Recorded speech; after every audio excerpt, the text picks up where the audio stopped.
Hi friends, welcome to HQ fashions. ఈరోజు ఈ double layer cut work hands explain చేస్తాను without piping.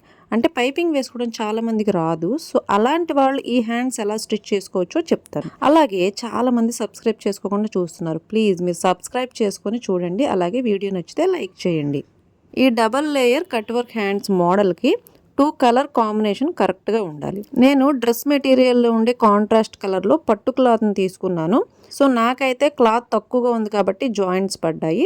అదేవిధంగా lining part కూడా ఒక 2.5 ఇంచ్ వెడల్పులో హ్యాండ్కి సరిపడా లెంత్లో తీసుకుంటున్నాను. ఇది ఎందుకు అంటారా, మరి సెకండ్ లేయర్కి కూడా లైనింగ్ వేయాలి కదా.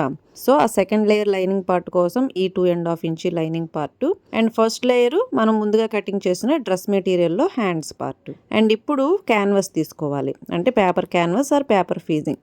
అలాగే హ్యాండ్స్కి సెంటర్లో ఒక మార్కింగ్ వేసాను. అండ్ అదే విధంగా ఈ పేపర్ క్యాన్వాస్ను కూడా మన స్కేల్తో ఒక లైన్ అనేది డ్రా చేసుకోవాలి. ఎందుకంటే మనం ఏదైనా మోడల్ స్టిచ్చింగ్ చేసేటప్పుడు ఖచ్చితంగా పర్ఫెక్షన్ అనేది కంపల్సరీ ఉండాలి. సో ఆ మోడలు అనేది కరెక్ట్గా ఎలివేట్ అవ్వాలి అంటే మీరు కుట్టిన మోడలు ప్రజెంటేషను పర్ఫెక్ట్గా ఉండాలి, స్టిచ్చింగ్ కూడా పర్ఫెక్ట్గా ఉండాలి.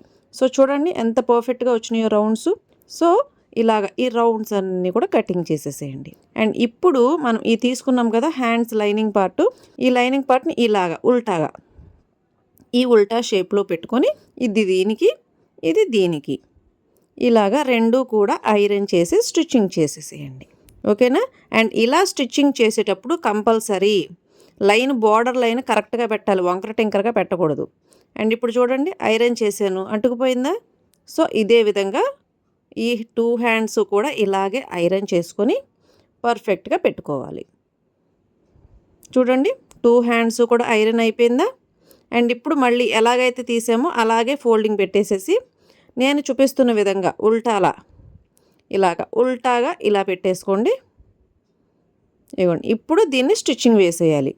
ఎలా స్టిచ్చింగ్ వేయాలి, ఈ అవుట్లైన్ అంతా కూడా పావించి మాత్రమే తీసుకోవాలి. హ్యాండ్స్ ఖర్చు ఎక్కువ తీసుకోవాలి కదా అని 1/2 ఇంచ్ వెడల్పులో ఎక్కువ స్టిచ్చింగ్ చేయకూడదు.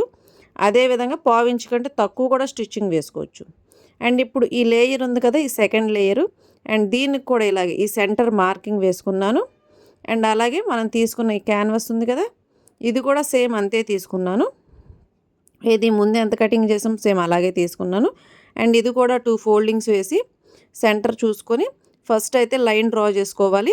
ఎందుకంటే మనం గీసే ఈ రౌండ్స్ హాఫ్ రౌండ్స్ ఉంటాయి కదా కట్ వర్క్కి, ఇవన్నీ కూడా ఒకే లైన్లో స్ట్రైట్గా రావాలి. చెప్పాను కదా, మోడల్కి ఎప్పుడూ కూడా పర్ఫెక్షన్ చాలా చాలా ఇంపార్టెంట్. మీరు పర్ఫెక్ట్గా కుట్టకపోతే కనుక అవి కరెక్ట్గా రావు, మీరు కుట్టిందంతా వేస్ట్ అవుతుంది. ఓకే, ఇది కరెక్ట్గా కటింగ్ చేశారు కదా, సేమ్ ఇది కూడా ఇలాగే ఫస్ట్ మనం ఎలా ఐరన్ చేసుకున్నాము, కిందన లైన్ ఈక్వల్గా చూసుకుంటూ ఒక సైడ్ ఈక్వల్గా చూసుకుంటూ ఆ లైనింగ్ పార్ట్కి స్టిచ్చింగ్ వేసేయండి. అండ్ ఇప్పుడు ఈ మెయిన్ పార్ట్ ఉంది కదా, ఈ మెయిన్ పార్ట్కి జాయింట్స్ పడ్డాయని చెప్పాను కదా. సో ఈ జాయింట్స్ పడ్డావైనా సరే పర్వాలేదు, మీరు జాయింట్స్ లేకుండా కటింగ్ చేసుకోండి. మరి నాకు తప్పదు, క్లాత్ లేదు కాబట్టి. ఓకేనా. ఇప్పుడు ఇది కూడా నేను ఏ విధంగా అయితే ఉల్టాలో చూపించాను, సో ఆ విధంగా ఫోల్డింగ్ వేసుకొని ఈ అవుట్లైన్ ఈ కింద అంతా కూడా ఒక స్టిచ్చింగ్ వేసుకుంటూ రావాలి. ఈ స్టిచ్చింగ్ కంప్లీట్ అయిన తర్వాత చూడండి ఇలా వచ్చిందా. ఎక్స్ట్రాస్ అంతా కూడా కటింగ్ చేసేసాను. ఆ తర్వాత చిన్న చిన్న కటింగ్లు పెట్టుకున్నాను. అండ్ ఇప్పుడు ఒక్కొక్క రౌండ్ ఇలాగా ఓపెన్ చేస్తూ రావాలి. అండ్ ఇక్కడ మీరు కటింగ్ చేసేటప్పుడు కొద్ది క్లాత్ ఏమైనా ఎక్కువ తక్కువ కటింగ్ చేసుకుంటే వేస్ట్ అయిపోద్ది మొత్తం. సో ఇలా రెడీ అయింది కదా.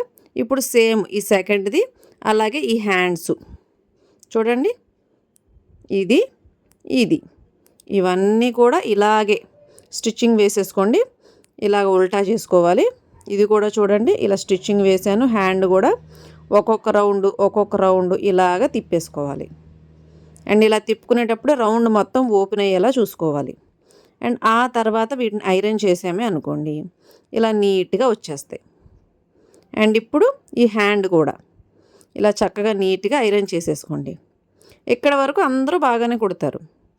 ఇక్కడే అస్సలు సెస్సలైన టాస్క్ మొదలైద్ది. దీనికి అటాచ్ చేసేటప్పుడు అటు వంకర అయ్యిద్ది, లేదంటే ఇటు వంకర అయ్యిద్ది. సో ఇది పర్ఫెక్ట్గా రావడానికి ఒక చిన్న టెక్నిక్ చెప్తాను.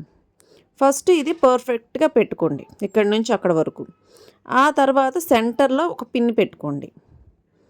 అదేవిధంగా ఒక లైన్ వదిలేసి ఈ సెకండ్ లైన్ ఇక్కడ కూడా ఒక కట్ వర్క్కి ఇక్కడ ఒక పిన్నీసు. అదేవిధంగా చూడండి, నేను పెట్టేటప్పుడే జరిగిపోయింది చూసారా, వంకర వచ్చేసింది.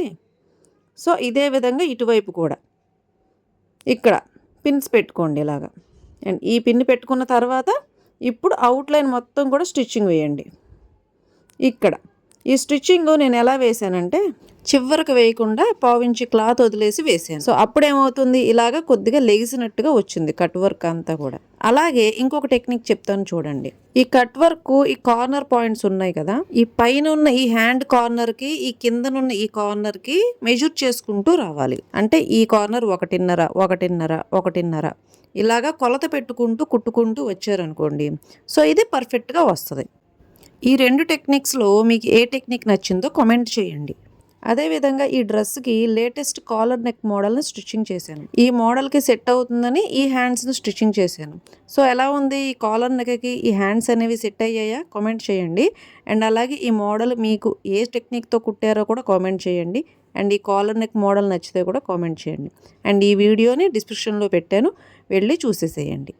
అండ్ ఎలా ఉంది ఫ్రెండ్స్, ఈ హ్యాండ్స్ మోడల్ బాగుందా, నచ్చిందా? సో మీకు ఇంకా ఏదైనా సరే మోడల్ కావాలి అంటే అది కూడా కామెంట్ చేయండి. అండ్ నేను వెయిట్ చేస్తుంటాను. And thank you for watching. Bye.